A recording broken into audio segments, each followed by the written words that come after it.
बिहार का चुनावी संग्राम पूरी तरह से अपने शबाब पर, और जिस तरीके से बिहार में कार विधानसभा चुनाव की शुरुआत हो रही है।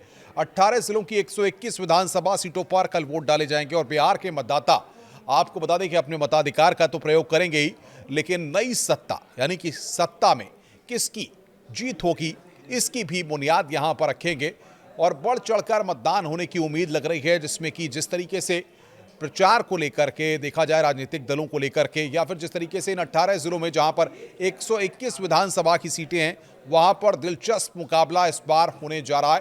क्योंकि अगर हम बात करें एनडीए के उम्मीदवारों की या फिर महागठबंधन के उम्मीदवारों की बात करें, तो ये दिलचस्प लड़ाई इस बार देखने को मिलेगी। हमारे पास जो आंकड़े हैं वो हम आपको बताएं कि 45,341 बूथ यहां पर बनाए गए हैं, जो कि अपने आप में सुरक्षा को लेकर के या फिर आयोग की तैयारियों को लेकर के या प्रशासनिक मशीनरी को लेकर के पूरी फुल प्रूफ प्लानिंग की गई है कि परिंदा भी कोई पर न मार सके। सुरक्षा व्यवस्था पर खास फोकस किया गया है। इसके अलावा चुनावी मैदान में अगर हम बात करें तो 121 विधानसभा सीटों पर 1,314 उम्मीदवार चुनावी दंगल में ताल ठोक रहे हैं, जिनके भविष्य का फैसला बिहार की जनता को करना है। यानी कि 121 विधानसभा सीटों पर जो प्रत्याशी हैं उनके भविष्य का फैसला बिहार के मतदाता करेंगे। और सबसे बड़ी बात यह है कि महिला मतदाता, युवा मतदाता आखिर किसको चुनते हैं, किस तरीके से बिहार के भविष्य को ध्यान में रखते हैं, ये सारी चीज़ें यहाँ पर कहीं ना कहीं एक बड़ा फैक्टर ज़रूर साबित होंगी।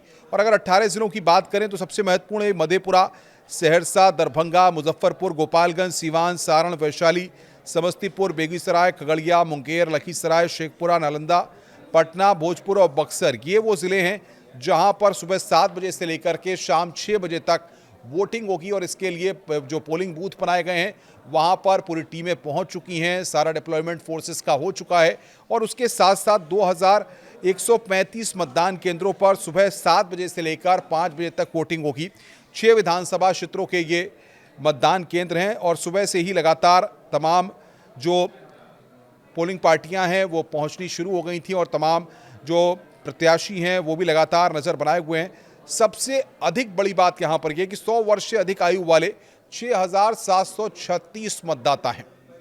यानी कि बिहार में कल जिस तरीके से जब मतदान होगा तो 100 वर्ष की से पार कर चुके 6,736 मतदाता ऐसे हैं जो कि अपने वोट को कास्ट करेंगे। ये अपने आप में एक बड़ी बात यहाँ पर निकल करके सामने आ रही है कि जिस तरीके से महिला मतदाताओं की बात करें या टोटल मतदाताओं की बात करें, वो आंकड़े बेहद दिलचस्प हैं। लेकिन पहले चरण में कुल 3,75,13,302 मतदाता अपने मताधिकार का प्रयोग करेंगे। और बिहार के इन 18 जिलों में जहाँ पर 121 विधानसभा की सीटें हैं, वहाँ पर कौन कौन से फैक्टर्स हैं, लोकल कौन कौन से मुद्दे हैं, क्या जाति का मुद्दा चलेगा, विकास की बात होगी, ये सारी चीज़ों को लेकर राजनीतिक दलों ने अपने प्रचार में जिस तरीके की ताकत झोंकी है, अब उसका यहाँ पर फैसले का दिन है। क्योंकि जिस तरीके से मताधिकार हर किसी का अधिकार है और अपने मत की ताकत को लोग पहचान करके मतदान केंद्रों तक आएंगे, अपने वोट को कास्ट करेंगे, वो कहीं ना कहीं यहाँ पर देखना दिलचस्प होगा कि आखिर किस तरीके से लोग जो है वो अपने मत का प्रयोग करने के लिए वहाँ पर पहुँचेंगे। तो दिलचस्प बात मैंने आपको बताई कि 100 वर्ष से ज़्यादा के 6,736 मतदाता जो कि 100 साल की उम्र पार कर चुके हैं, वो मतदाता यहाँ पर अपने वोट को कास्ट करने के लिए पहुँचेंगे। और ये भी काफ़ी दिलचस्प रहने वाला है। तो 121 विधानसभा सीटों पर सुबह 7 बजे से लगातार मतदान शुरू हो जाएगा, शाम 6 बजे तक ये मतदान चलेगा। 18 जिलों में यहाँ पर वोटिंग होगी और साथ ही तेजस्वी यादव के दावे या फिर अगर हम कहें नीतीश कुमार के दावे या फिर बीजेपी के नेताओं ने जिस तरीके से इन 18 जिलों में प्रचार में पूरी ताकत झोंकी है, अब वो कहीं ना कहीं मतदान के दिन यहाँ पर किस तरीके से गहमा गहमी देखने को मिलती है और किस तरीके से इंतजामात होते हैं, ये यहाँ पर लगातार आपको मिलेगा। और हम लगातार न्यूज़ 18 के जरिए तमाम जानकारियाँ अपने दर्शकों तक पहुँचाते रहेंगे। नमस्कार।